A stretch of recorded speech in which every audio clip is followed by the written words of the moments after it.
Welcome back everyone to DBDLeague. We are moving forward towards the crown, making a little bit of an extra way through the lower bracket, and we have the semi-final of that lower bracket today between Oracle and Severance. There's a lot of discuss, and who could be better for that than the one and only Prion. Welcome in, my friend.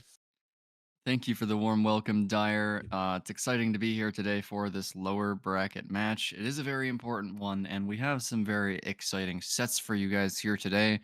A continuation of the Halloween sets that we have already been seeing in the All Hallows League, and then also a few kind of more standard sets, and one very surprising one towards the end if we can get to it. So if you want to go into explaining those sets, Dyer, that would be great. 100%. Yeah. So first of all, everyone, you might be familiar with it in every single best of 5 during the playoffs. We need some Halloween sets. The teams can select if they want to have it in set 1 or set 3, if they are picking first, or in set 2 and 4. And usually the trend so far was handling or pushing these Halloween sets to the 3rd and 4th and starting off with some classic comp DBD, but that's not the case for tonight. Severance and Oracle both picked the Halloween sets at the beginning, starting off with the Onryo, a very special balance that is making her even more dangerous when having her special abilities a little bit boosted by the add-ons. Being played on the very perfect map that suits her, Midwich Elementary School, kind of the home map for the Onryo. She has basically free add-ons. She cannot bring the distorted photo and the remote control. Besides that, she's very, very free in the individual combinations. And the big thing is the survivors have no perks allowed on themselves. So they are loading in completely naked, you could say, and they need to find the best way to counter the Onryo. And we have seen her one time so far. She was actually pretty powerful when the survivors had no resources around. So this should be a very interesting trial to begin with. Yeah, absolutely, Dyer. And it is an interesting one that we've seen a few times before so far. The fact that the survivors have no perks really poses a challenge for them.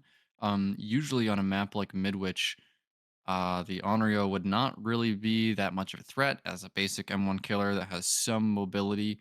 But on Midwich, with the TVs kind of stacked on top of each other on the 2 floors of the map, and then the fact that the survivors have no perks to aid in their chase or their resets or even just vision in general, it can be difficult for the survivor teams to stay on top of the tapes. And then somebody might get condemned. And so we've seen some variance in the results of these Onryo sets so far. Some teams have just really struggled to deal with her and gotten condemned early on in the game. Other teams have taken it in stride and gotten multiple survivors out the door, which I think should be the expected result against this killer, even without perks. But the killer can certainly have some room to move there and get a good result. Absolutely, yeah. When the survivor team is basically meeting all the expectations we have, staying on top with the objectives, being aware of the teleport locations with the TVs, then you can definitely do a lot, but it does require a lot from you. And so does the second one for today, which is going to be the Tier 3 Myers, a very, very dangerous set, we can say. We've seen a lot of chaos and a lot of 4Ks so far coming around whenever the Tier 3 Myers was played. Some teams were trying to hide 1 or 2 survivors at the beginning as much as possible. This careful strategy, however, didn't always work. And on top of that, you had a very reduced generator efficiency at the beginning of the match that kind of backfired. We have seen teams like Eternal taking a very aggressive approach, basically saying we are confident enough in looping the Tier 3 Myers long enough to get these objectives out of the way. I guess since tier 3 Myers is in the second set today, you can go a little bit aggressive because you will not lose the entire best of 5 yet. And the tier 3 Myers is not linked to the decision yet, are you leaving this tournament or not? Yet it will be very interesting what strategy is the best one for Oracle and Severance here. Prion, maybe talking about it a little bit deeper. Would you go in more aggressive, saying, let's take him on a run across Hawkins, especially when we are talking about the semi-final skills here? Or would you also take a little bit slower approach, maybe taking someone hidden and trying to sabotage the tier 3 early on? I would say that the teams need to be a little bit more aggressive against the tier 3 Myers. It's definitely the most popular of the 4 Halloween sets that we've seen so far. I think we've seen the tier 3 Myers picked the most often out of all of them, so we would have the most data about it. And in my opinion, the teams that play really slow and try to deny him the tier 3 are just losing out so much on the gens. They need to be confident in their ability to run him on a map like Hawkins. I mean, of course, the Myers is going to be either using Trail of Torment or Unforeseen. That's in the balancing. I think the survivors are giving that a little bit too much respect, and they're hiding too much. And he's going to get to tier 3 anyways. You would like to have popped a few gens by then. And if you're all trying to hide from him stalking you, then you're going to end up with him getting tier 3 with like 4 or even 5 generators left remaining, and then he can just camp hooks. So you want to be as aggressive as you possibly can to put the pressure on the killer and make sure that he doesn't feel like he can even proxy camp. Especially on Hawkins, where a lot of the hooks are placed in areas where there's only one little door where you can get to them. You cannot let yourself get into that situation where there's a tier 3 Myers near the hook. Yeah, pretty good. Well, how you put that, I think I totally agree with you. Time is always one of the most deciding factors, right? So, when you are talking about this early game and you are trying to go for this slow approach, especially when it then doesn't work, you're basically throwing the game as much as when you are trying to hide out corrupt intervention and then one of you is getting found early. We are going to speed it up a little bit as we are seeing the teams already standing in the lobby there. Our 2 normal sets, we could say, for 3 and 4 would be the Unknown and the Doctor.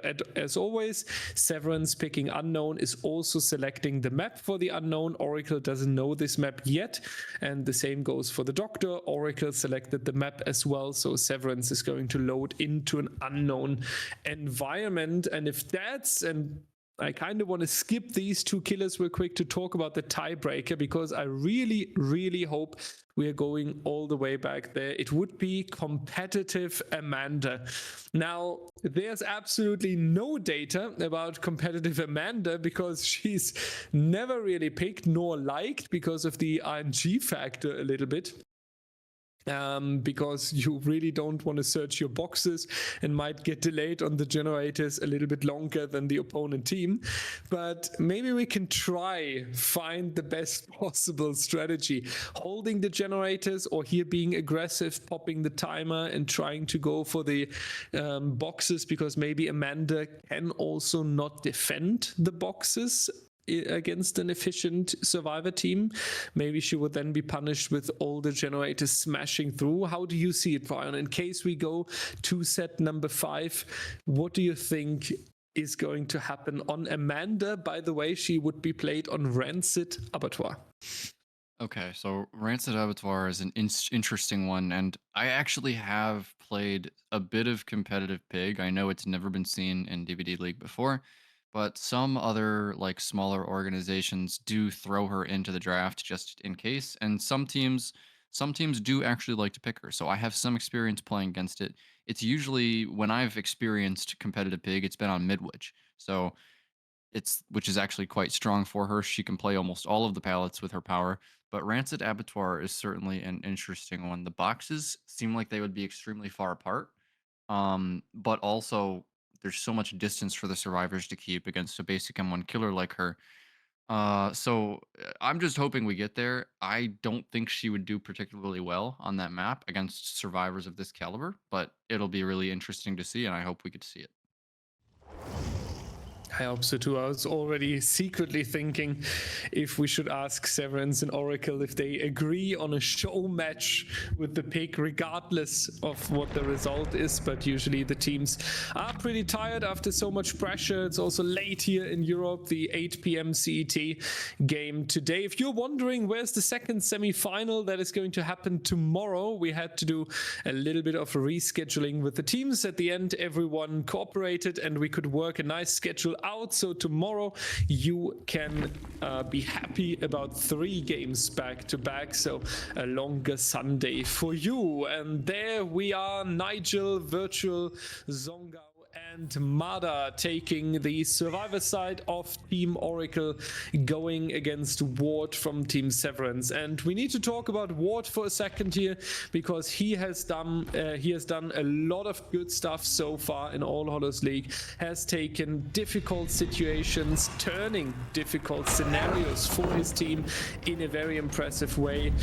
Multiple times stepped up when the survivor team of Severance was not really looking too strong, and a lot of people are noticing that as well. Every single YouTube comment section is filled with compliments towards Ward. So a very strong killer here, formerly known as Boletar, who's showing off here in All Hallows League. First God palette already leaving the trial. That's going to be another happy factor and reason for our Onryo here. Nigel has an injury, so I don't think that's the worst start for our Onryo here.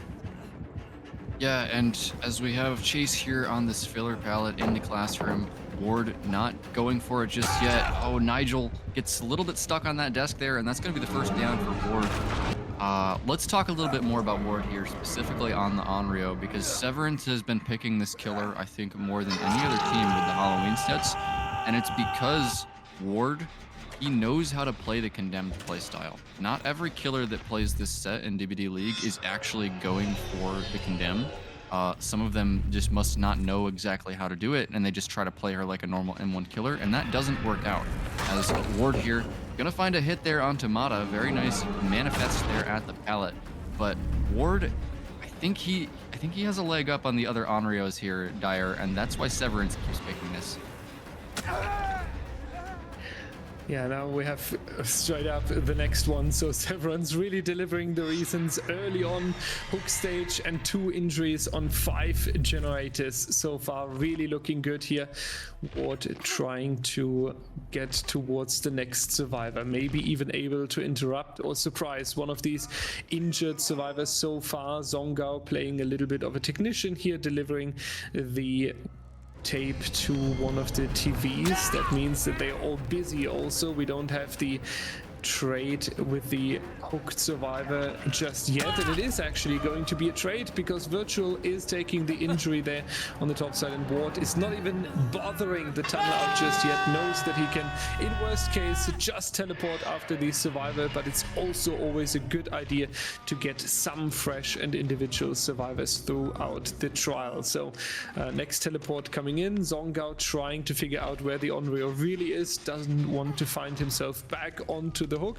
Mada getting a little bit of repair progress in, and as an Oracle fan you can only hope that this efficiency on this generator side is going to increase drastically throughout the next minutes here.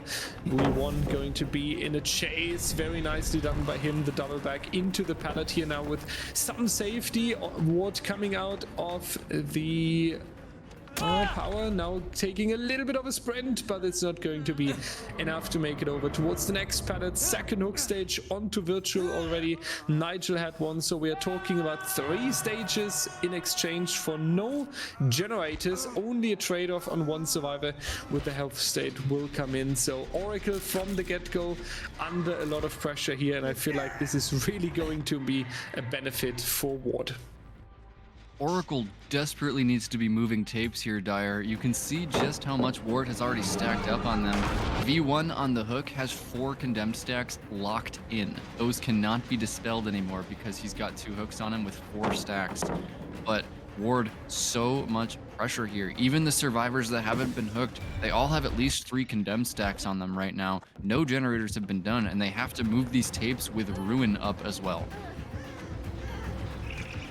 Yeah, this is going to be extra punishing, right? When Ruin on top of that kicks in, because then you might also have this decision leaning towards committing to the generator, which is then dangerous later, and you might look back on your decisions and say, I wish I would have delivered these tapes a little bit earlier. But Ruin might be a little bit of a mind factor here. Nigel, for example, now fully condemned and would be able to eliminate instantly. And for everyone who's wondering, is that going to make a difference in the score? It does not. If you are earning a kill with the killer power or perks like Hex Devour Hope, you are going to get all the stages and the fresh hook survivor on your stats, so you can just freely go for that. Nancy underestimating the little bit of a sprint burst that the Onryo gets here when coming out of the power, so that's going to be a slug now also. So Ward not only confident in the trial so far, he really senses that he has the dominant role here in this trial. And with the slug and all survivors back to injured or fully condemned, it's really not looking good for Oracle. What they really need here in the mid game is a long chase where they're kind of keeping Ward busy to have some sort of a comeback. Yeah, and Nigel has not even grabbed a tape yet, Dyer. He's fully condemned here. Ward does not seem too interested in going for this Mori, but he's actually going to go back to where his slug was, and he's going to find Mata once again. Gets stunned on the wrong side of the pallet, though. Great play from Mata. That's the only way that you can escape from that music room, is getting that miracle stun. A miracle, yeah. Only an oracle can tell us if a miracle is going to take the turn here for Zongao. It's not looking good. The good news is only that we are now talking about 2 minutes and 20 seconds of hang time that you're getting for your team with the fresh hooked survivor. So maybe you can go a little bit slower on the unhook and the reset here, taking a little bit of time, getting the reset on V1. And Mada, V1 now also fully condemned here. So what you mentioned earlier, Prion, this constant task with the additional objective of the tapes, it just doesn't leave, and we still have the Hex Ruin to help a little bit with that. Play with your food is a very deciding factor here as well, being able to not only catch up when coming out of power and making sure that the add-ons are giving a little bit of speed boost here, also additionally adding 5% or even more to the base kit of our killer here. V1 doesn't really matter if he's fully condemned or not. It would just be fancy for Ward, obviously, if we are getting the elimination through the killer Mori here, but he's going to leave the trial whenever he's being caught next. Zongao closer and closer to the second hook stage here. Nigel, Mada all injured, so I don't even see the chance that anyone is rotating in here. Yeah, and they won't be, Dyer. That generator over by the door had so much progress, and Ward is just content to camp it while it regresses from Ruin. That's going to be second stage for Zongao here. He's going to find Mata now in the upstairs hallway, but chooses to teleport away instead. Zongao now fully condemned. He teleports back next to the hook. Going to take another teleport here ahead of them in the hallway. Not quite going to work out just yet, though, and he's going to find V1 now at this filler pallet. Now, V1, he is fully condemned. Doesn't really matter, though, because he's dead on hook. Ward probably wants to commit to this for his first death of the trial. First death is really close on 4 gems remaining, by the way, ladies and gentlemen. So if you're an Oracle fan, it's really, really time to press your thumbs a little bit harder, because Ward so far does not make the impression at all that he wants to give Oracle anything. It's very unfortunate. Mori here, we are going to investigate the walls of Midwich a little bit, but at least we are having the taste of what Ward is preparing, and Zongao is going down, and that's just going to be straight up the next elimination as well. So we are saying goodbye to the second survivor already. 4 gen standing, Ruin standing, none of them is healthy, and the next survivor is already in the chase here. And Ward doesn't even need to worry about any hatch escape at the end, because for the hatch to count, you need all the generators done on the survivor side. Otherwise, the survivor that is escaping is certainly going to get some style points, but is still counting as eliminated by the killer. So we're having one final teleport potentially here, trying to find Marder. Wouldn't even surprise me if Marder is now coming out any second here and basically saying, okay, we are raising the white flag ward. But the other option would be turning the white flag into a generator, and that is always the most important thing to achieve, as the first scoring part is the win condition, considering the completed generators. So Severance is now in need of getting 3 generators out of the way. Prion, I don't think that is a huge step, but it raises the chances for Oracle's killer a little bit. Yeah, certainly a good job there for Oracle at the end to finally do another generator, but the real story here, Dire, is just how good Severance is on this Onryo pick. They are the only team that I've seen so far that can consistently pull off this condemned playstyle in the DBDLeague rule set. Oracle just was not ready for it. There's a certain level of different counterplay that you have to do to stop people from getting eyeballed like this and killed at high amounts of generators remaining. And I don't think all of Oracle was on the same page and ready to do that. What you have to do to beat this playstyle is you have to literally camp the TVs and turn them off immediately as they turn on, or else Ward is going to be there every time as soon as the TVs turn on to keep the condemn pressure up, and he's going to be able to outpace them moving the tapes.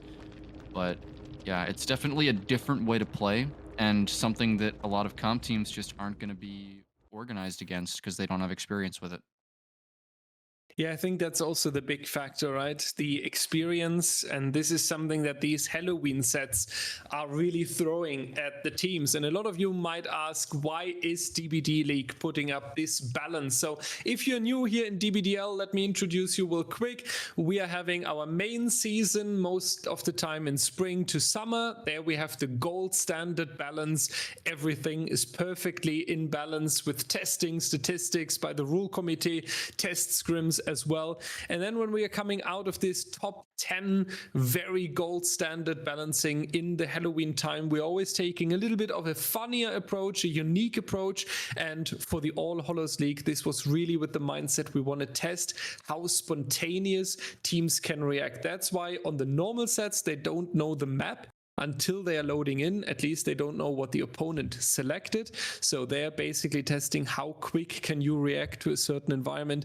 And here, as Prion mentioned, with the Onryo without perks, you need to specifically practice, or in general having a very good coordination and team tactic. Otherwise, it's not going to really work. And we can see that Oracle was a little bit overwhelmed with how strong Ward came out into the set from the get-go. So let's see. As said, the Oracle fans definitely need to be a little bit more noise, and they need to be a little bit stronger coming out here.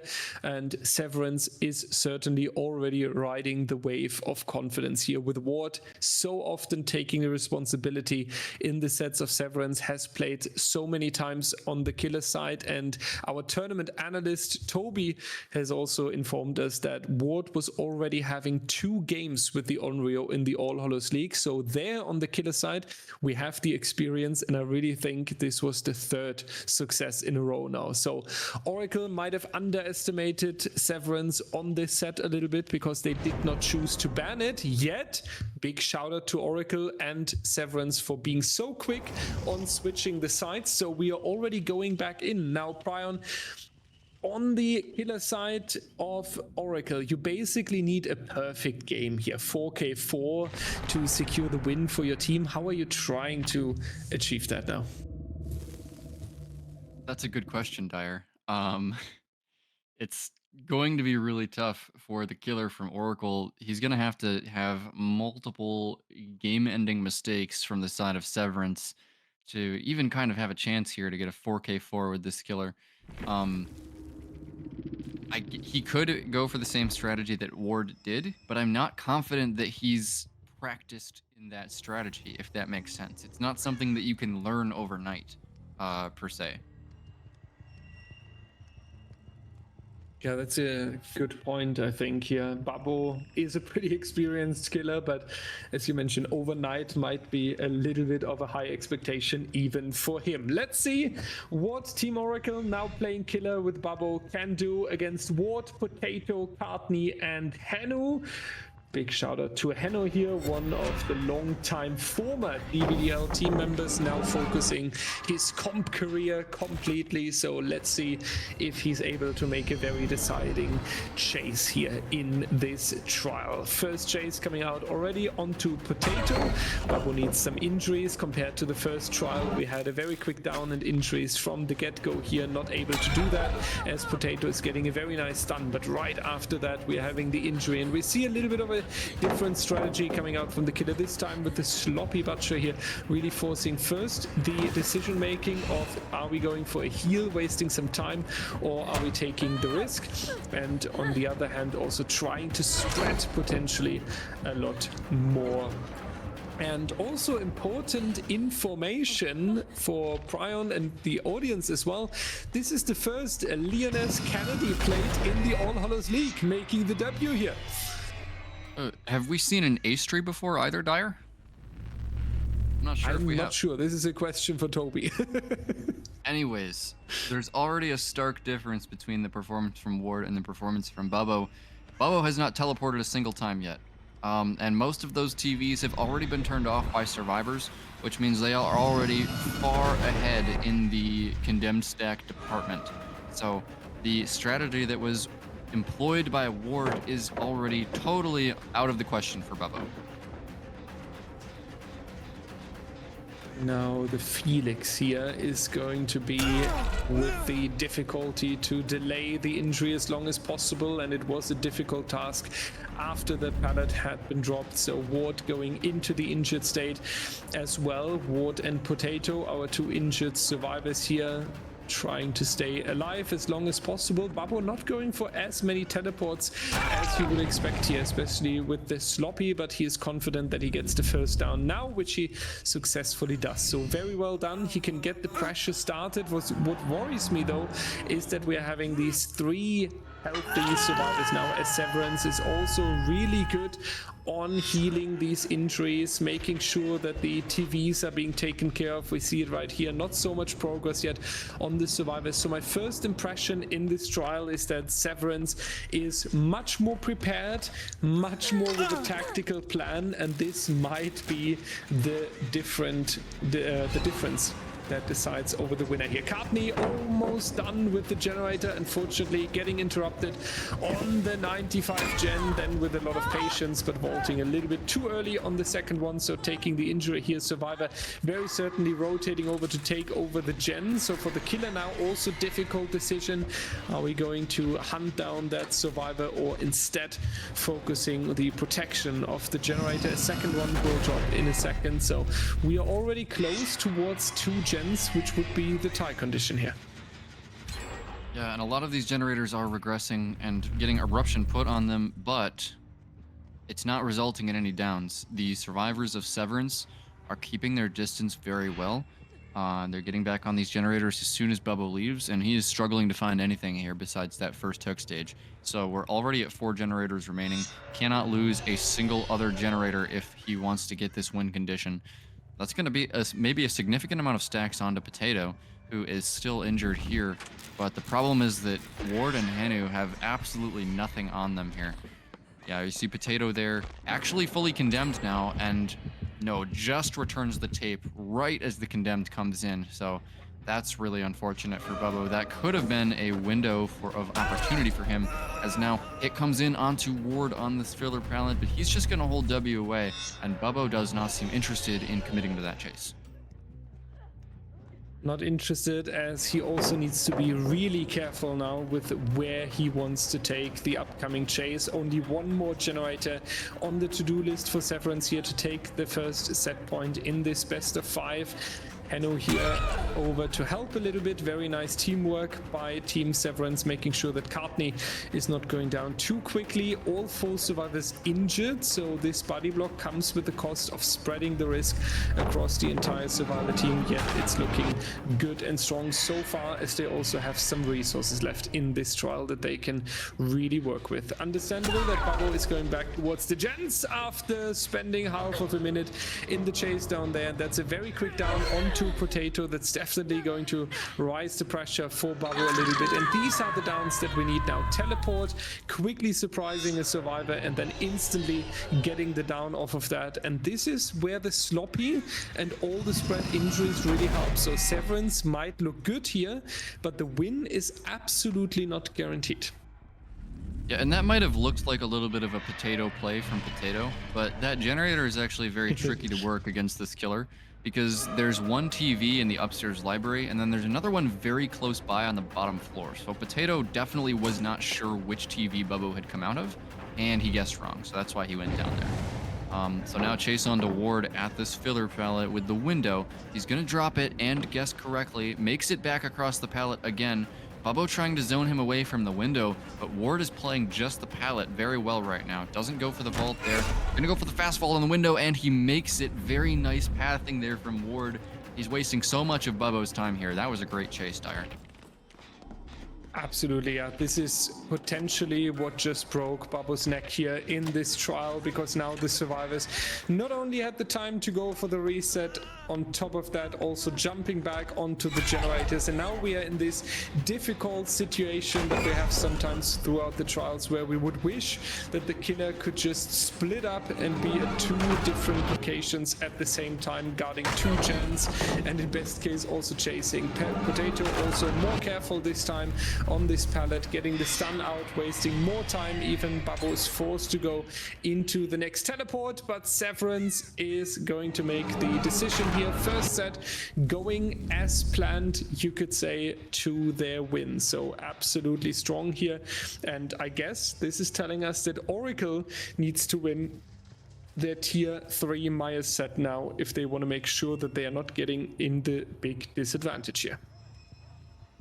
Yeah, so very nice survivor play from Severance as they finish the heal onto Courtney right there. He's going to get hit again, but not going to be a down, as another reset comes across the map from Henu and Ward, and now it's going to be both Potato and Courtney in chase.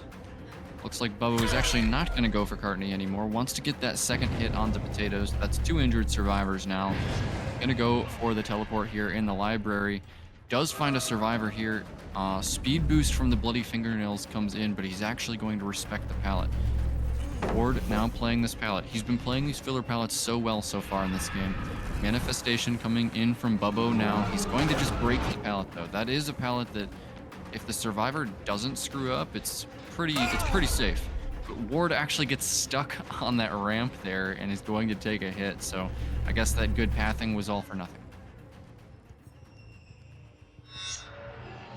Now back to the little bit of chaos teleporting, trying to catch the survivors off guard. Also, this doesn't really work. We have seen this much more often happening in the previous trial. Severance is more aware of the TV locations, doing a little bit better when we are talking about taking the risk management basically, and making sure that there's not happening anything too surprising and too quickly. Ward going down onto the floor here. We see Courtney being a little bit helpless with the injury up there, but the other 2 survivors hopping onto the gen already again. So we are having 60 to 70% down here. So Severance might not only have the win here in the best of 5, they might also go for the escapes, which would be an ultimate signal in this very first set here, because if you are getting a 4k3 and then on the other hand escapes, this would be very, very strong. Yeah, Bubbo here is going for a little bit of a mind game. He's just going to stand still there while demanifested. He does sort of catch on to Potato here. Not going to immediately result in a hit, but eventually it does. So Potato injured now, running away from the generators, and Bubbo is actually going to teleport away to a different generator over by the library.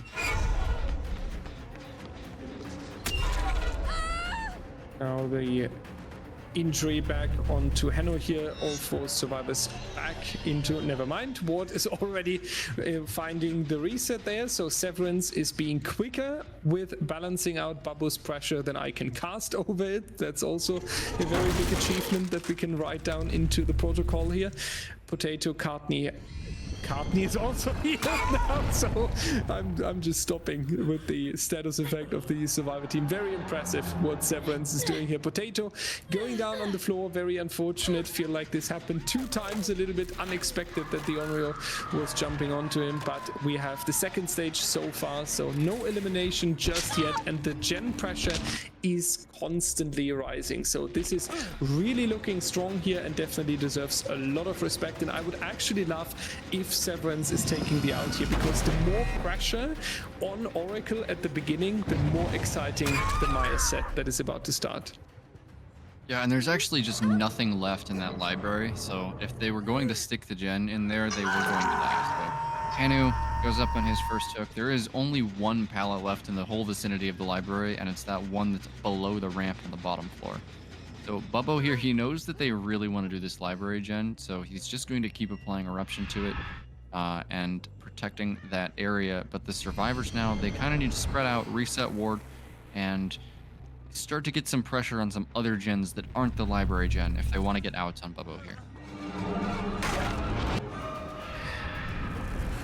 Back with our wards, unfortunately not able to make the vault in time, so we have the next down right here. Now it's going a little bit quicker on Bubbo, and I think we also need to be realistic, right? I feel like Bubbo is playing a pretty strong Onryo game. He has 2 survivors ready to be eliminated. One of them is leaving the trial now. Potato can be eliminated soon.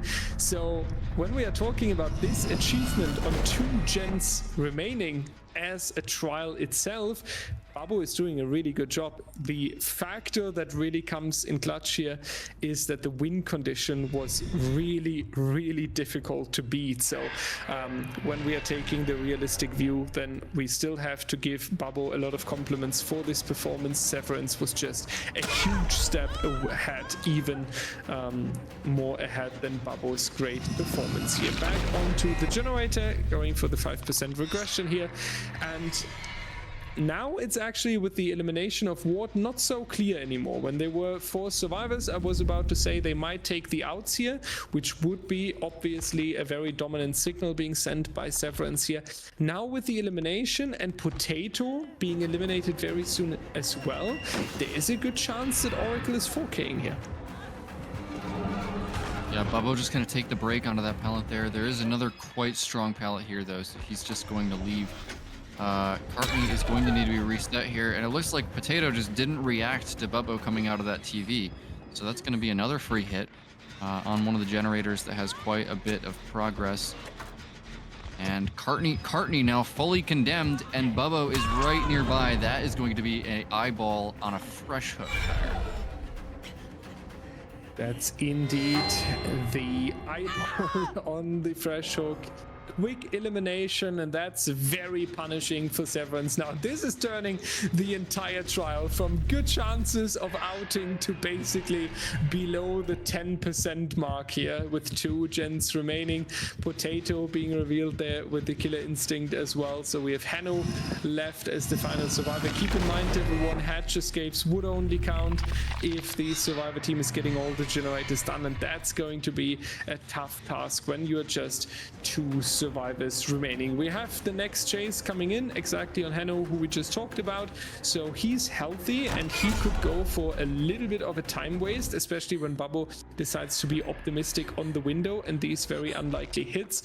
Yet 2 generators is a pretty tough task. So let's see what Bubbo is going to do next. He's trying to scout these survivors, trying to go for some surprise, and he does actually manage that. Finds Hanno back again, this time with lower distance. Pretty well done by Bubbo, breaking the pallet now here real quick. So that's 100% going to be the hit coming in now, but we're still talking about 2 gens, so the 4K is coming closer and closer.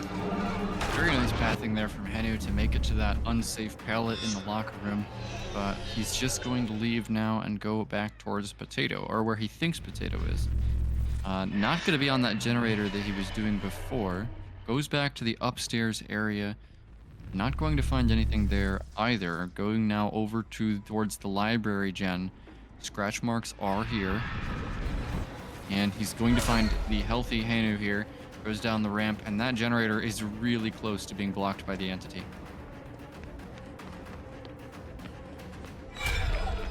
Hanu taking the injury. Now we are back here with 2 survivors fully injured, making sure that Babbo is having a little bit of an easier time here dealing with these survivors. But it is impressive how Severance is even able to delay this a little bit here, making sure that they are not being completely overthrown by Babbo, and they do react a lot better to the constant teleports than when we are comparing this with the previous trial where Team Oracle has played the survivor team. So now Babbo is still able to bring it all to an end, but I'm pretty impressed with how organized Severance is. Yeah, as we see Potato now trying to hide out, not get any more stacks from these teleports. He wants to be the last man standing here, but he is going to get found. Nicely done from Bubbo, and I can't help but wonder if Severance just kind of fell apart once they reached their win condition, Dire. Because they were playing so well, and then all of a sudden it's like they stopped caring about their condensed stacks. Yeah, they are getting worried. Maybe they wanted to prepare something fancy. Not entirely sure what the plan was. Definitely did not work out, and I think this is now actually going to be an advantage for Team Oracle. Of course, you lost set number 1, but you can always tell yourself, well, Severance picked it, so it was expected. Best of 5 going according to the plan, nothing too bad yet. But when you're then having when you're basically having the set that your opponent picked and they are just 1 gen better than your team, it is really showing you that you can keep them under control, and then you can win this best of 5. Yeah, I also really love the perk choices by the survivor team. Maybe we can talk about this for a second here. Ward, very interesting, combining this empty slot tier 3 together with the other 3 empty slots. That really works well together on the gens, while we are seeing on Claudette, for example, the complete opposite. 4 empty slots, more for stealth and ultimate pressure when we're talking about the injury. Really well done. Everyone should take a screenshot and prepare these perk builds for their next pub game. Enough of the jokes. We can tell that it's going to be a very serious game here. Just 1 generator difference between Oracle and Severance. Keep in mind, everyone, whoever is going to take the loss today, we are going to say goodbye to that team. So to stay along the top 4 after this weekend, you really need to beat your opponents. So let's see how they are going to do that. Babbo is certainly staying on the killer side for the Myers. We are hopping on a short break, and we will be back for you in just a moment. Welcome everybody to Hawkins National Laboratory here, as we have Bubbo playing the Shape with the Infinite Tier 3 build, looking to put Oracle up 1-1 in this series, as Severance has already taken the first set point, and our first survivor is found, and he actually gets auto-aimed in Tier 1. That is so unfortunate, Dire, as Hanu is the first chase here, and he's already had a stroke of luck to dodge that M1. Yeah, sometimes you need a little bit of luck, or as we sometimes say, when it's already unlucky and the set points are standing against you, then you're unlucky on top. Seems like Babbo is facing that, but he comes into a very quick compensation for this unfortunate start with the tier 2 that is coming out. And Courtney, we have seen that in trial 1, sometimes stepping into the killer. That happened here as well.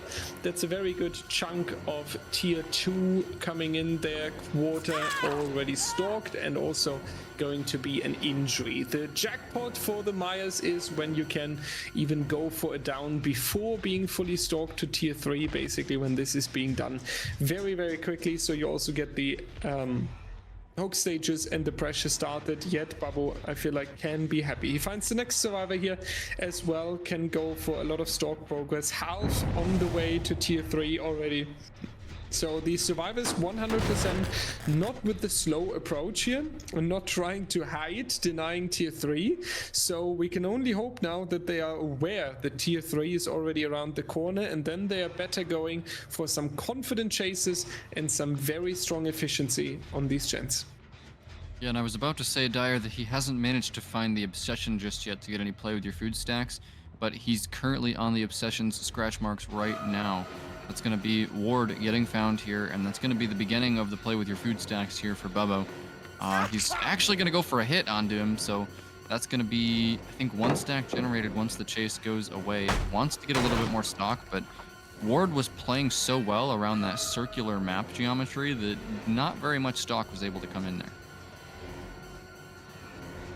Yeah, this is the difficulty now. Even though we had the half of it pretty quickly, we are now waiting a little bit until tier 3 is coming through. Finally, Bubbo able to do that. Here we have Hartney, so you might only go for the N1 here and want to act like, hey, I haven't gotten tier 3 yet, guys. Please play for an M1. That seems to be the plan of Bubbo. So a little bit of mind game action being added here now. Really, really love to see that. Placing them on the staircase. That was a very famous hook so far as well. What we need to touch on real quick is one of the perks that Bubbo is bringing in the tier 3 Maya set. The killers are forced to decide between Unforeseen or Trail of Torment, as both of these perks are basically taking away the terror radius of the killer and causing one or the other jump scare, really suiting the spirit of Halloween. So far there's really no agreement across the teams if it's going to be Trail of Torment or Unforeseen. Here Bubbo playing Trail of Torment. He has done that in the past. Seems like he's very happy with the perk decisions that he made before, and so far I would say it's going good for him. He has tier 3 ready for to go any second here, and only 1 gen has popped so far. Yeah, and this is probably one of the slowest tier 3s that we've seen yet, but the thing is that he hasn't needed it yet. The 2 survivors that he's down so far were already injured, and he doesn't have coup de grace or anything like that that would seriously benefit with the extended lunge. So he wants to wait and pop his tier 3 at the perfect moment while he's using this Trail of Torment. He needs to find a healthy survivor here if he's going to activate that power. Ward now on the hook, and it seems like survivors are just going to be spreading out and doing gens, as we got Portal Room being worked, and then one of the isolated hallway gens being worked by Potato. Hartney just kind of off in the middle of nowhere, maybe waiting to get healed. So Bubbo now, he's going back towards the hook, but I'm not sure if there's going to be anybody there. Yeah, that might be very tricky for Bubbo here, right? If he's trying to find this whole time a survivor that is potentially rotating in for the rescue, and Severance has decided to just not care about Ward and sending him into the second stage, then that would actually be a lot. Oh, wait, never mind. There was the Deliverance. I was sleeping a little bit on that. So, yeah, this is going to be even more punishing for Bubbo here. So, we have basically the free escape from our survivor, while 3 other survivors were just able to go for the gens. Tier 3 is coming out, and we are going to have a little bit of back and forth here, but Potato is ultimately under so much pressure after dropping that pallet against the tier 3 Myers that it's very understandable that it ends in a quick down. And now Bubbo can go on a speed run, especially after seeing that the portal room has been completed. It's not the easiest task to get out of the portal room, at least not undetected. So in case Bubbo decides to go there, he might be able to strike on Claudette. The problem is then you would actually waste quite some time. So instead of that, we are going back towards the hooked survivor, staying in the midsection a little bit and trying to catch one of these survivors with Trail of Torment. Hopefully we are able to get a jump scare. We do. Yep, and there's the jump scare onto Ward. Gonna be another kick coming down on that generator there, and that's 2 survivors either downed or hooked near a gen that has a lot of progress. That is not really what you want if you're a fan of Severance, as another gen is going to go across the map. Scratch marks are found here, but if they're able to get Ward up and Potato off of the hook, they do have 2 generators above 50% progress to potentially finish them all here.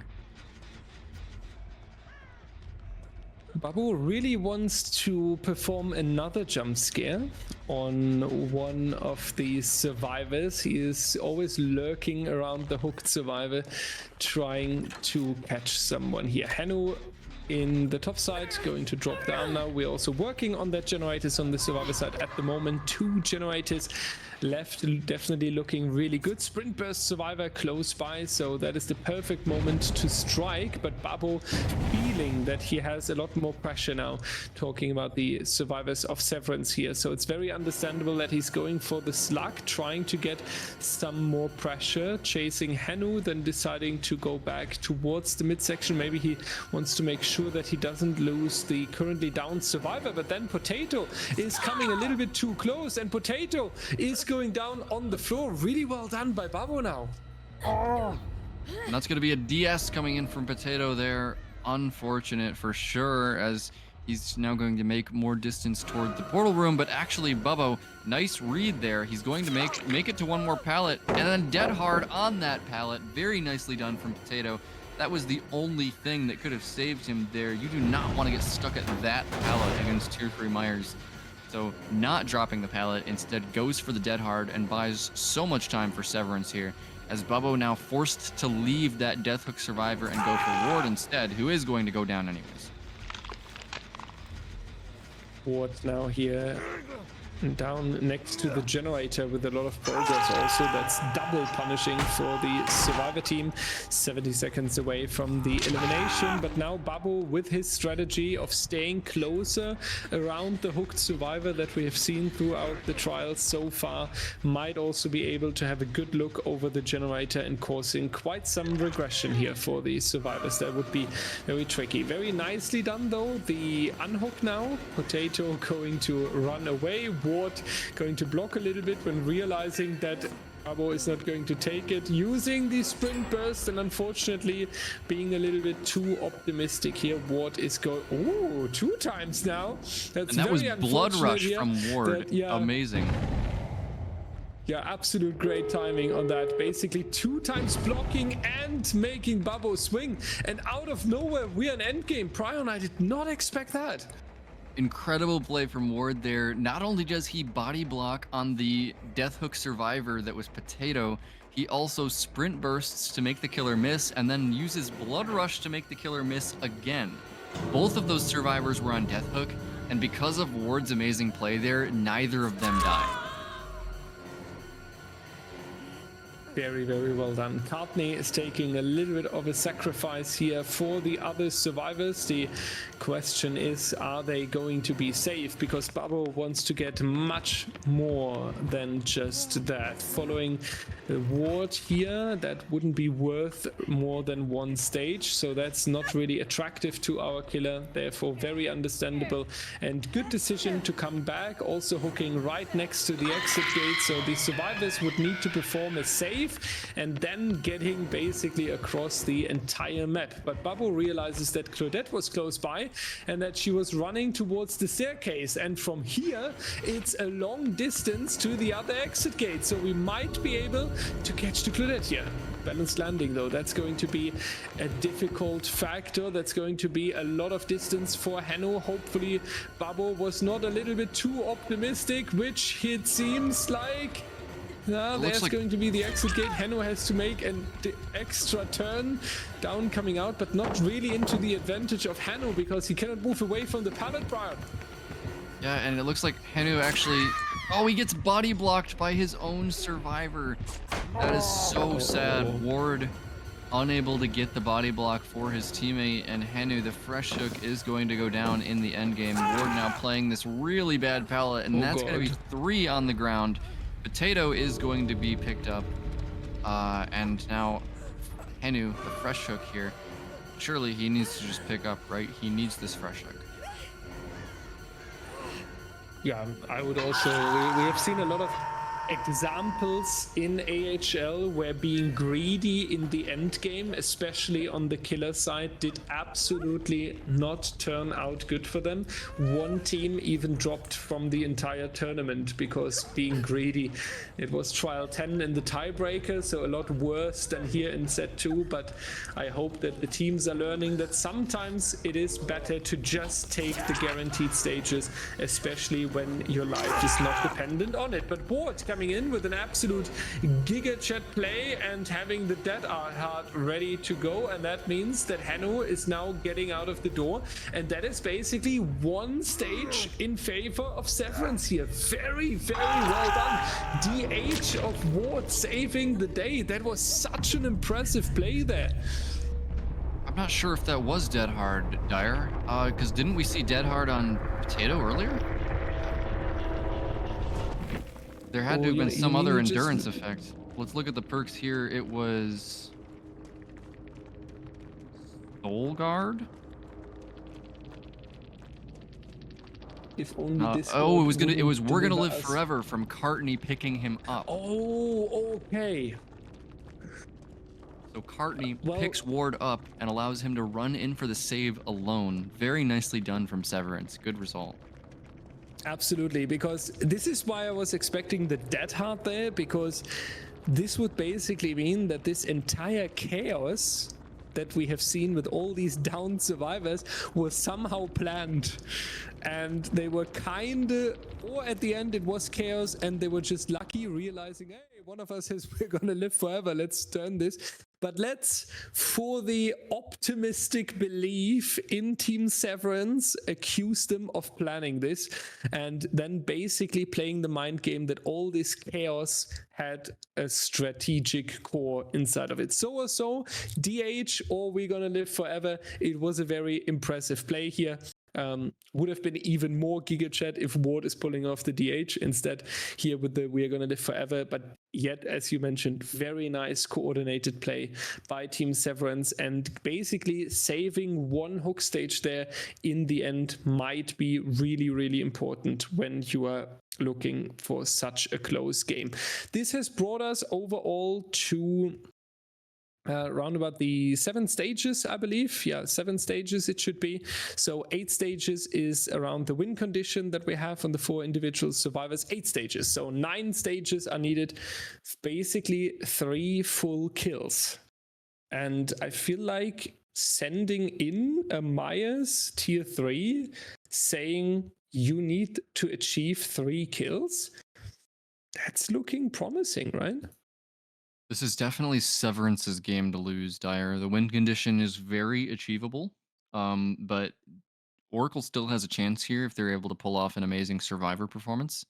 But like I just said, Severance's game to lose. The ball is in Ward's court here.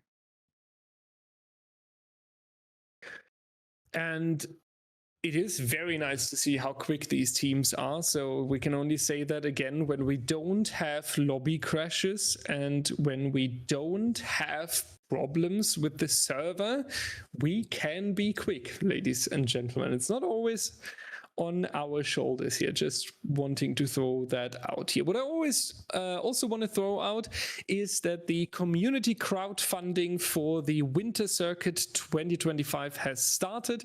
Our Nightbot is very kindly annoying you with a donation link at the moment, and you might ask yourself, isn't it a little bit direct when you are making advertisement like that on the stream? Yeah, maybe it is, but we are a volunteer-based organization that is not receiving any support beyond iridescent charts from the game developers. So all the people that are working here in the background are doing this in their free time, and we are basically putting all the resources that are coming out from Twitch and YouTube income into the prize pools. And sometimes when you're then trying to host a bigger event and when you're trying to get the quality standards of the production really high, then you do rely a little bit on community support. As always, everyone who's leaving a $10 donation is going to receive a special role in our Discord, the Winter 2025 supporter. And At the moment, at least, we are planning to also bring back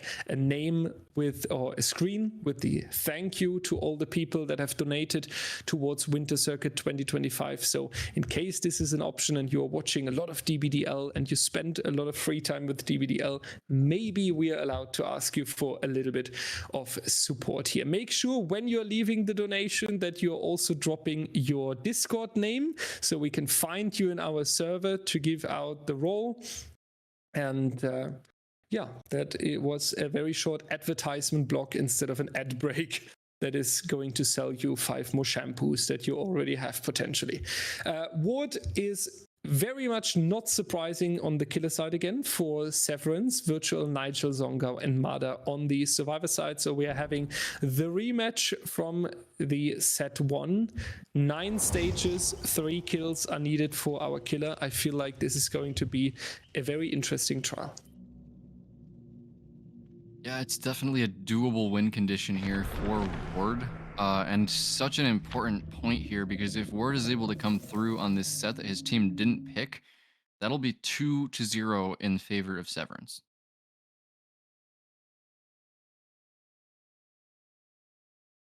And that would be honestly really bad for Oracle, because like after set number 1, you can say to yourself, Severance picked the Onryo, it's all going according to plan when we lose it. If you are then also straight after that losing your own set and basically close to being out of the tournament, that's really not the position to be in. So let's hope that Zongao, Nigel, Mada, and Virtual can keep it on 7 stages, alternatively 8 stages on only 3 survivors, to be a little bit weaker here when we are talking about the killer of Team Severance. Ace is going to be in chase first. Nigel has the responsibility to have a nice early game. Going to drop that pallet early, trying to break line of sight. Very well done. Ward not getting more stalk progress. And this might be the key, right? If you are able to deny tier 3 for quite some time here, you might have ultimately a better game on the survivor side. Yeah, and it looks like the tier 2 just about to come through here for Ward. Okay, so he's going to leave Nigel. He's playing around these really annoying loops that are just too tall for Ward to get stock on, as he's now going upstairs. Not going to find the survivor that was here just yet. Not really 100% sure where that survivor was hiding, and it looks like they had already used their balanced landing to get away from that upstairs gen. Yeah, very good awareness here by the Oracle survivors, not even taking any additional risk, making sure that Ward is not able to strike from the beginning, maybe also having a little bit of a trauma of how good Ward played in the early game back then on the Onryo, so now they want to make sure that he has a much harder early game. And this is always important, right? Because when the killer has the impression that the survivor team is strong, even stronger than him, that they are in control, that they have tactical good decision making, that can lead to at least a little bit of panicking on the killer side, because you're realizing that the time is really shrinking down and you might have a difficult time here. Zongao in the corner of the map doing a good job when he keeps running around these hugging tight. There's not even going to be much stalk progress possible onto this survivor, so this is also going to punish Ward a little bit on this pretty unsafe pallet, at least when it's dropped. So it's important that Zongao can keep this resource a little bit longer into the life here. Very nice play. Still no tier 3, a lot of time and distance coming in, so Oracle really playing like this is their set. Yeah, Oracle is doing an incredible job of denying all stock from Ward here, and that's going to be V1 getting found, but he has the sprint burst here. And remember, Ward has play with your food, and he has not been able to find Mada a single time this game. He's been working that upstairs gen with balanced landing, and has not been in chase a single time this game, so 0 stacks of play with your food generated for Ward. That's going to be another generator being done in the distance. I believe that was the upstairs one from Mada. And Ward, he needs to find something fast. He needs to find some sort of stock. You see The Nancy escaping with the balanced landing once again, and Ward is confused as to what survivor was here. That generator actually hasn't been done yet, but it has so much progress here. So gonna need to apply eruption on that. Oracle is playing so slow here, Dyer. They're being very measured, not giving Ward anything. He's not even halfway to tier 3.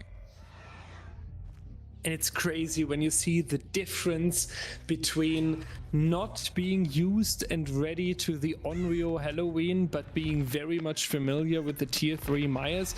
It's like it's a different team playing, right? Oracle looked completely different on the Onryo set that we had at the beginning, and now completely exchanged, rebranded, reformed.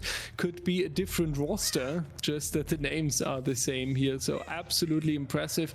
And Oracle definitely doing the homework, preparing well for the set that they wanted to bring into this best of 5 here.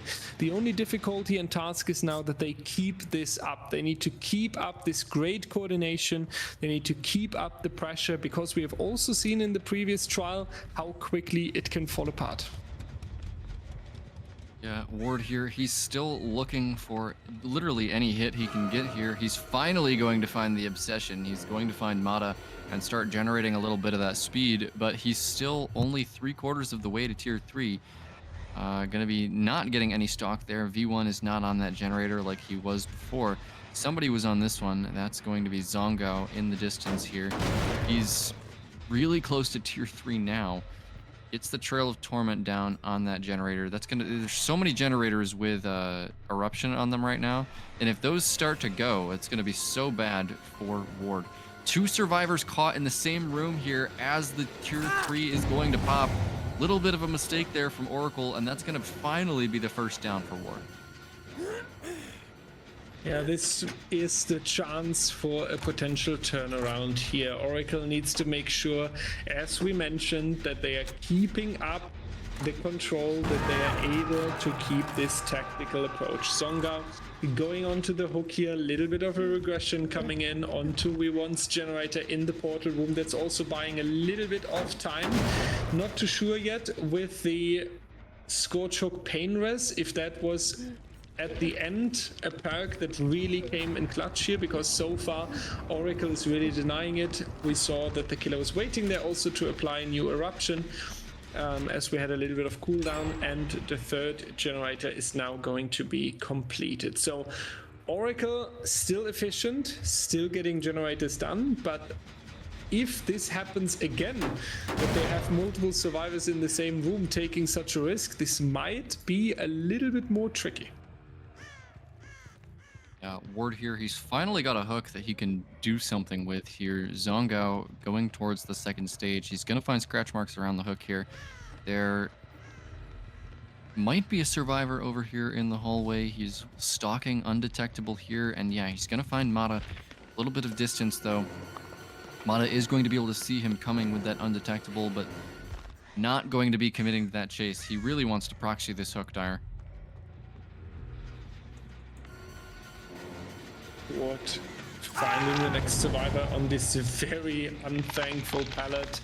Zongao still on the hook also, so Oracle decided to bump in hopefully some work resources into these generators. Quicker recovery due to the unbreakable, and now you also have the benefit that your team member can pick you up, so they are able to keep the unbreakable for later in the game. They might need it if Ward is going to take more control and maybe even going for the snowball with slugged survivors. Mada and Virtual are the healthy survivors. That doesn't really help against the tier 3 Myers, but at least you are not getting found so easily due to the grunts of pain. 4th generator, Prion, they are close here. Yeah, Mata now in chase here. Actually, no, Mata's not going to be in chase anytime soon because Ward wants play with your food stacks. So Zongao very close to dying on the hook here. Are they going to be able to save him? It doesn't look like it. So that's going to be Zongao dying on hook here, giving Ward a 2nd wind in this match. Nigel now, he's actually going to greed that pallet against the Michael with play with your food. I don't know if he's going to make this, Dyer. No, you can't greed that pallet against the tier 3 lunge, especially with the stacks of haste.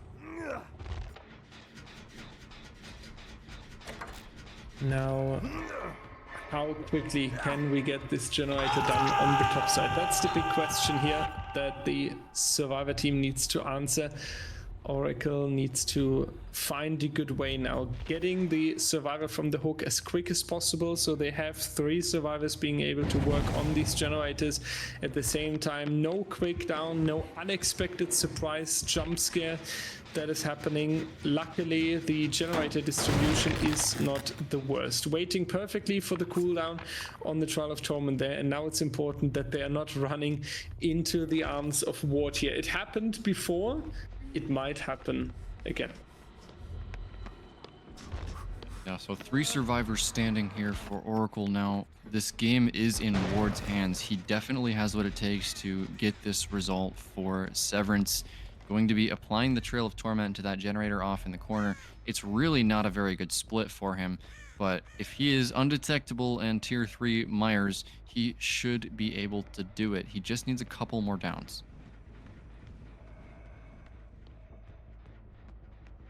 Ward scouting the top area of Hawkins a little bit, and he is actually finding someone. Mada is going to be in the next chase. Going to drop the pallet as early as possible, and we're moving around it. Double vault coming in. That's not going to be enough. Next round coming in here, and I'm going to predict that it's going to be the down this time. It is indeed. So we are going to have a little bit more pressure on the survivor team of Oracle here. Unfortunately, Nancy not able to go for more rounds around the pallet, but it is going to be something that these survivors should be able to handle. We see it right here, 80% on the generator already. Pretty good by them, and if Ward is not going instantly down to that generator, he might not get it in time.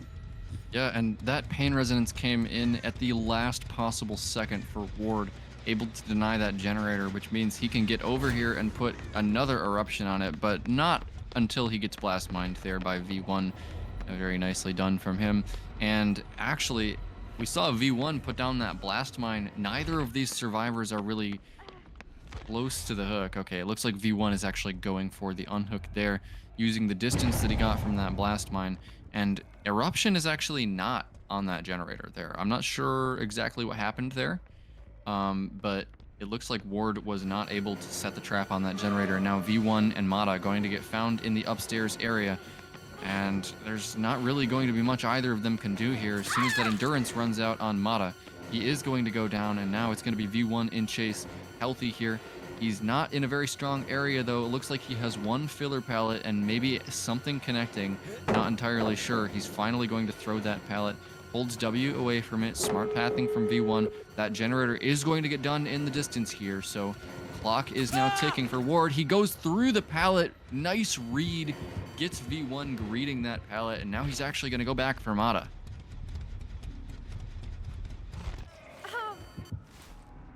Yeah, and this could now be a lot of trouble if he's able to go for a little bit more here. Nigel will not be enough. That would only be 2 stages out of the door, so we would talk about 10 stages overall. Also injured, so not even able to sneak up really.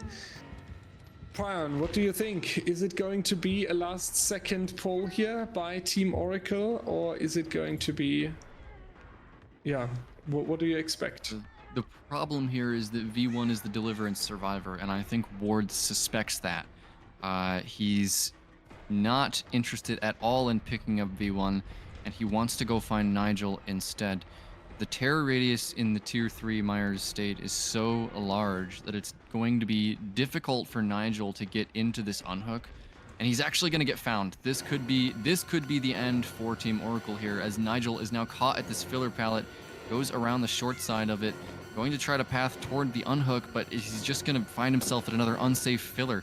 Takes the vault, but I mean, Dire, the clock is ticking here on Mada. He can't get to the unhook here. I think he might have dead hard, but that's it. He needs to be able to somehow pick up V1, but he's going to go down, and Ward looks like he's secured this game for Team Severance. That's insane. That's so insane that he's able to do that again. We are having such a strong Oracle. We had a pretty chaotic Oracle in set number 1, that's for sure, when they were facing the Onryo, when they were facing this unexpected set with not enough practice and preparation. But here they played so slow, so organized, and then yeah, we had these key moments, 2 survivors up here looping together, a little bit of an impression. Here is the chance for Team Severance to strike on the killer side, but for a very long time it didn't look like it. The fact that it's now falling apart is really unfortunate. The only thing that could now happen, never mind. So Yeah, Ward no unable hatch. to find V1, but it doesn't really matter as he's just going to get worried anyways when he gets found. The Deliverance unable to be used there. And I believe, Dyer, we're now going into the unknown set, aren't we? Which is another Severance pick. Yeah, this is the difficulty now, that Oracle is basically with the back against the wall in the final chance, or having the final chance on the set of Severance. And this is also in the best of 5. It is not always the advantage to pick ban second. We still see that everyone who's winning the coin flip saying we want to pick ban second, but if you think about it, a best of 5 can be finished after 3 sets. That is the difference to the best of 3. In the best of 3, you are playing 2 sets from both teams, it's equal, and then you are having the winner potentially. In the best of 5, you are having 2 sets from the team that picks first. Yet no one in the best of 5 is saying we want to pick ban first because we want our 2 sets to be at the beginning and potentially taking it already. It is a little bit surprising. Maybe the teams are not expecting that they are going to lose with a 3-0, and honestly, it would be really rough. And even more unfortunate news about Oracle real quick, Prion. The last 5 sets that Oracle played have all been a loss back to back, so they are on a pretty rough streak at the moment. Yeah, so Ward continuing his streak of great killer performances here, and he's going to be trying to string that together once again, going straight onto the unknown in our next set here, Dyer, which is a killer that has a lot of potential, but I can tell you from experience is quite stressful to play in this setting. And this is the important factor, right? It is a very tricky killer who can also go for some sort of snowball when having these UVX effects on these survivors. In fact, the result is unknown to us at the moment. We see Virtual already joining in, so it definitely seems like Oracle wants to have a quick rematch with Ward. They want to be in as quick as possible here. But we can only hope that Oracle is having a good trial now. We have seen, though, Oracle tried 2 playstyles so far. A little bit quicker on the Onryo, absolutely didn't work, because then they forgot about the tapes and Ward was just too strong. They tried the slower approach, worked out for half of the trial, then it fell apart. Now, Prion, what do you do now? Do you go for the slow approach or the fast approach that didn't work? You cannot win against Unknown going for the slow approach. That's just not the kind of killer he is. If you don't have survivors that are just incredibly confident in a 1v1 chase with the Unknown, you do not win this set. This killer, if he gets ahead, it will be a 4K with a lot of generators remaining. But if you have good chases against him, and you can waste a lot of his time and just kind of beat this killer up by making him miss his shots, this is an easy 4 out, honestly. The Unknown is like the feast or famine killer in comp. You're never going to have a result that's like 8 to 10 stages, 2 or 3K. It's a 4K or a 4 out. There will be no in between. So Oracle needs to come out confident here and have a amazing first chase against Ward.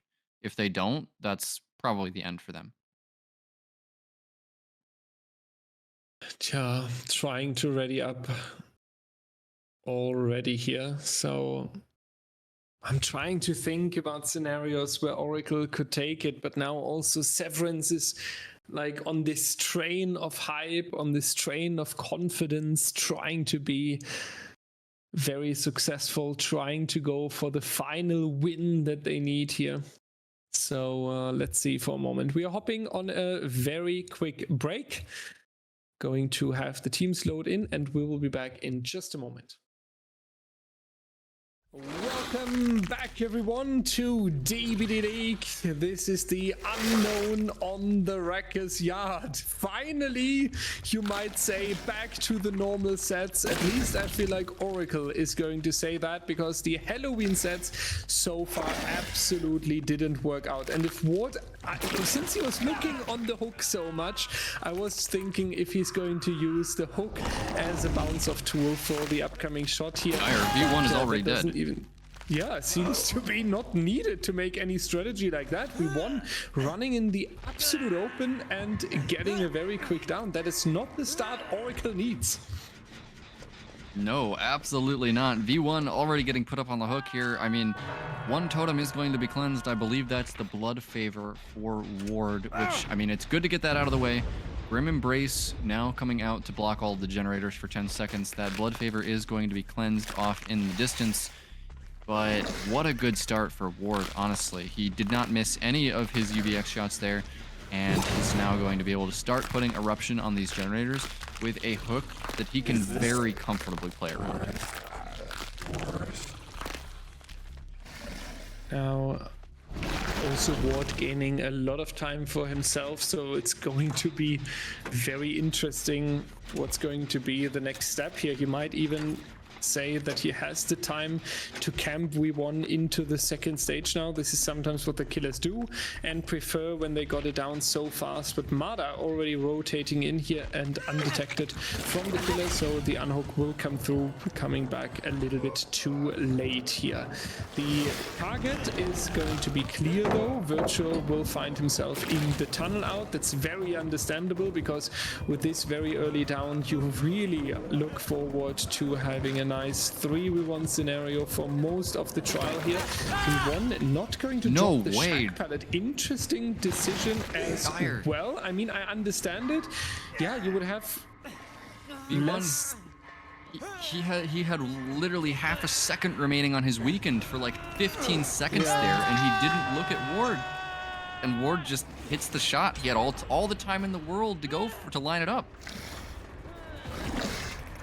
Yeah, very interesting decision making. I was about to say also, like, I understand you don't want to drop the shack pallet maybe because you're then not making it out in time, but that decision that he put himself in, right, with this greeting shack pallet or dropping shack pallet, as you mentioned, wouldn't even be needed if he would have just removed the power from himself, the UVX. So very interesting and very unfortunate decision making at the same time. The first down looked very difficult there with running into the open behind the truck, and then this one was very unfortunate as well. And it seems like V1 is just getting very quickly eliminated in this trial here, potentially on 4 gens remaining. Oracle not looking strong right now. Yeah, and Ward now, I mean, he can go anywhere he wants. He knows that he can just teleport straight back to basement with any of his hallucinations once V1 gets unhooked. And there are 3 generators remaining.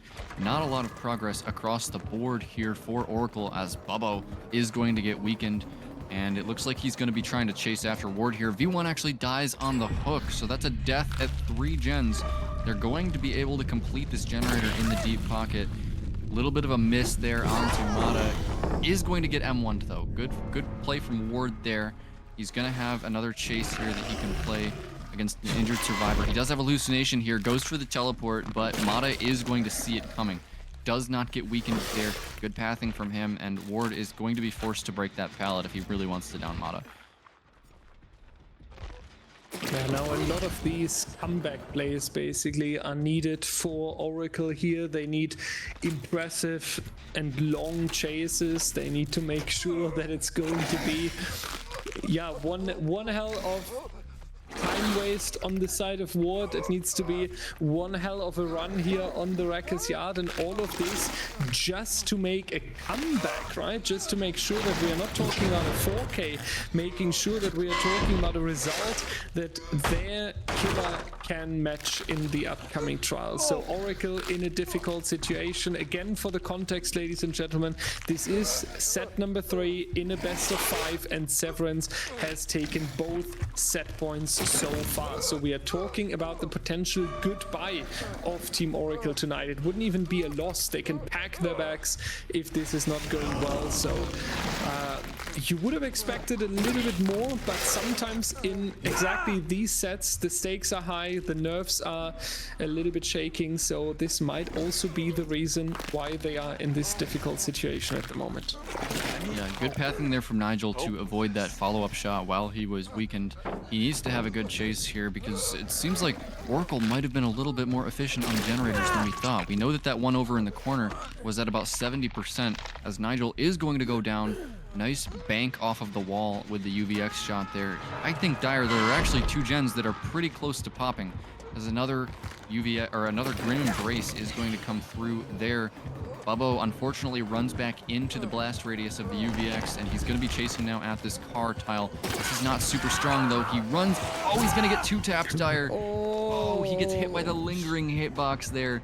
Just not able to get enough distance from the blast area, and that's going to result in a 2-tap. Very unfortunate here as well.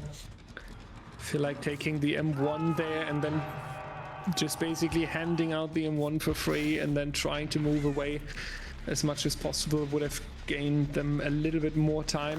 Like this, it's kind of suiting the situation at the moment, as we mentioned, when you are having these high pressure on yourself and the nerves are shaking. Sometimes you're trying to play it extra safe and extra good, and then it's going the absolute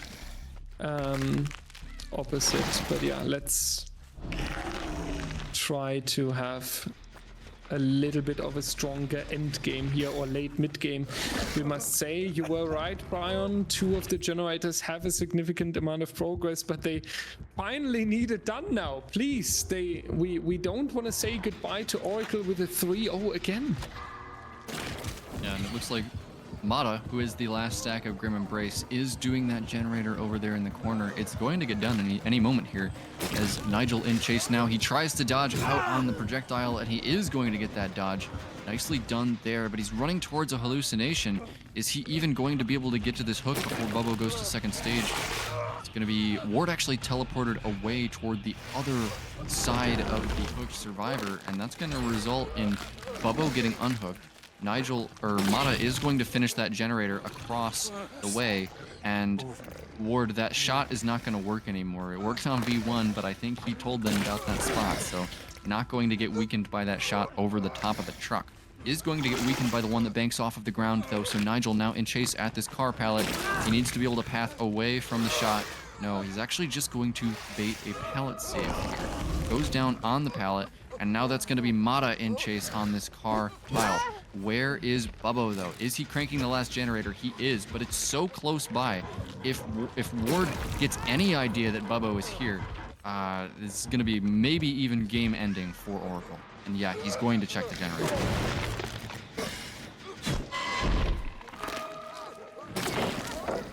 Bubbo, Mada, Nigel, all pretty close together here as well. A little bit of chaos going on, but they do seem to recover overall a little bit. Ward is trying to just go for a cheeky shot here over this tile, not going to work out. And there's the final generator into the end game. Mada should better be safe. Would be nice to take a fresh out of the door as well, because then you are having something additional on the win condition side where you can play around as the killer in the upcoming one.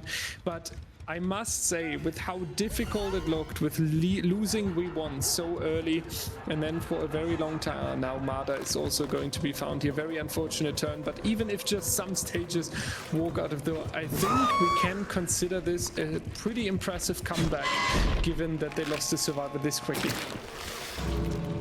Yeah, the door is going to be opened and Nigel is going to be leaving out of there. And I know I just said that we don't get results like this, but this is an incredibly rare result on the Unknown getting survivors out the door, but not all of them. I think it really came down to the shot that Ward had after he checked that generator when it was on high progress. He had 2 shots to hit Ward, or to hit Mata with that UVX blast to get his last stack of Grim Embrace, and Mata dodged them both. And that really sealed this game for ORA. Yeah, very impressive. I hope that Bubbo back there is kind of safe. He's still... Oh, okay, I was about to say, he's still in the trial. Hopefully he's finding the right path to the exit. Unfortunately, Mada is staying in the trial, but considering the entire situation, Oracle can definitely be happy. So we're talking about overall... Oh, that's 4 stages walking out of the door there. So that's pretty strong overall, talking about the 8 stages there on 4 individual survivors. Pretty strong for Ward nonetheless. Yeah, ladies and gentlemen, is it going to be the goodbye to Team Oracle? Is Severance able to play a pretty strong survivor team here, or is it going to be a turn and then the potential comeback for Team Oracle? We are going to set up the upcoming trial and we will be right back. Welcome back to the Wrecker's Yard, everybody, for potentially the final trial of this series. One of these teams is going home, and Bubbo needs 9 stages on the Unknown to keep Oracle in this tournament. So first chase already starting onto Henu here at this little variant Auto Haven tile. Nice pathing there from Henu to avoid the UVX blast, and he's actually going to leave and chase onto Potato instead. Now at this filler pallet, he's going to take the weakened here, makes it to the pallet without getting hit, and a nice little stun there from Potato. One follow-up shot possible here from Bubbo, but Potato is cleansing the weakened as we speak, and it's gone now.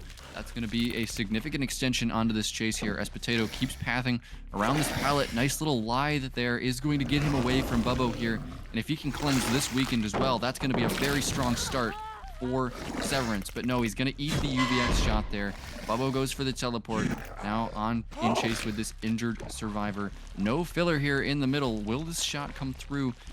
Holding it, and that's going to be the first down onto Potato Dire. So good start for Bubbo. Absolutely. We need some quick downs. We need the pressure. Basically, 3 kills for this Unknown will make sure that Oracle is not saying goodbye in this tournament just yet. In the basement on top. Usually that's a very luxury hook for the killer. It's in the middle of the map. You can easily come back whenever the unhook happened, and you can also turn a lot of successful attempts into the trade. Courtney with a millimeter dodging the UVX shot here. Very impressive. Think they are surprised themselves how that worked out. Next generator having 75% kinda, and Courtney continuing this stealth game really strong, and now perfectly lining up for the unhook in the basement. Could even use the balanced landing there, but decides to give the generator the priority, and that was the perfect moment potentially to go in for the rescue. They might sneak up on the hill now while Bubbo is chasing Ward here. As said, with the balanced landing, definitely having the chance for that. Bubbo trying to snipe a little bit onto Ward, but not going to hit that, and Ward also getting rid of the UVX shot already. So Severance making a little bit of a comeback here, getting Potato out of the basement. We have the good old block. Not able to block it. Kill here, but we are not able to do that. Severance survivors a little bit too strong coming out. Ward is going to make it, but it's going to be a 2-tap before reaching the shack pallet. Good news, you successfully traded, so more time for the survivor team, but I think Bubbo is happy keeping at least 1 additional stage here. And that basement hook first is a dangerous strategy for Bubbo because they were able to get so much pressure on the generators already. Already 2 of them are done. The other one on that hill has significant progress, and that's why we see Ward immediately using Deliverance there.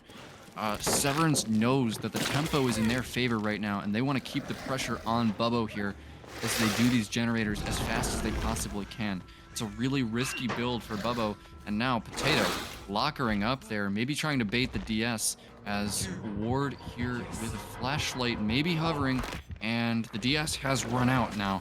So Potato is now fully bluffing the DS. He's gonna come out of the locker and get down. Ward hovering with the flashlight. Pickup is going to come in. No angle, though. There are tires in the way as survivors across the map are surely doing generators here, as Potato is going to go up on his second hook, but he is going to have the decisive strike off of this one, Dire. If Bubbo eats this decisive strike, that could be game over for Oracle.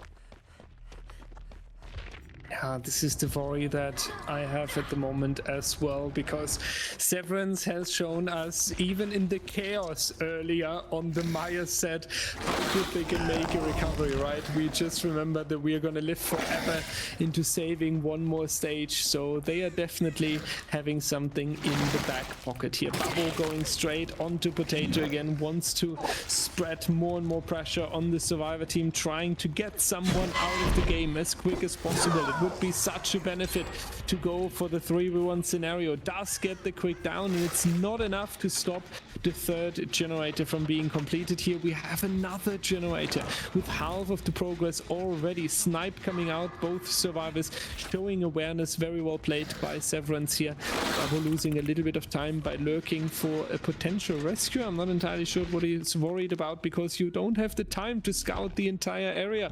You need to make sure either that 10 seconds left on that for DS. the slug, or you are going to have anything serious here. The DS going to be the deciding factor here for the upcoming strategy, and this is what I meant. We don't have the time to just scout the entire area, for potentially allowing that this survivor is being picked up into the life as well. Basically, you ate the DS now. It doesn't really make a difference at this point. It would have been better to just slug the survivor and then interrupt the two survivors in the distance. Now you have gone for nothing, basically. You didn't get the unhook and or you didn't get the hook stage, and you didn't get the interruption of the generator. Very unfortunate here. Prion, we need a speed run. Yeah, so well played from Severance there. They were able to support their teammate that had the DS ready. And now, shot coming in onto Ward. He's actually able to dodge that. Insane there, but there's a hallucination right there, so there's no way he can even take that window. The only thing he can do is the stand still and do nothing tech at the window. Not going to work out for him, but there is so much progress on these generators, Dire. Severance has been so efficient here, playing around their perks so well. They knew that Bubba was going to try to wait out that decisive strike there, so they sent somebody in for the rescue. And yeah, like you said, that bought so much time that it was essentially as if Potato had hit his DS. Yeah, maybe even a little bit worse than the DS. But yeah, it definitely potentially costed Bubbo the game. What we need now is the speed run here towards the end game. Something like this. Quick teleport, unexpected, taking even the FBI on the floor. That's impressive. But even that is not going to be enough. At least not enough for now. This is going to be hook stage number 5 on the third survivor. In the previous trial, we had 8 stages on 4 survivors. So we would either need Henu, and then we can at least go into set number 4 with a tie. That is definitely the chance. And we remember in the Maya set, it was also Henu on the fresh hook that they needed to get out of the door. So it seems like Henu is feeling pretty comfortable in this role of having the ultimate responsibility. But there's Henu. And ladies and gentlemen, if Henu is getting downed and killed, and I mean fully killed with all 3 stages, we are going into set 4, because then this is a tie. And I feel like tie is right now the best Bubbo can achieve. Not gonna happen, Dire. Henu is not weakened. He's able to dodge the shots, and he has overcome and hope to make it to the door. That's gonna be Henu +3 getting out, and Severance decisively defeats Oracle in this lower bracket match with a 4-out. Incredible survivor play from them. What a game, what a sweep, Dire.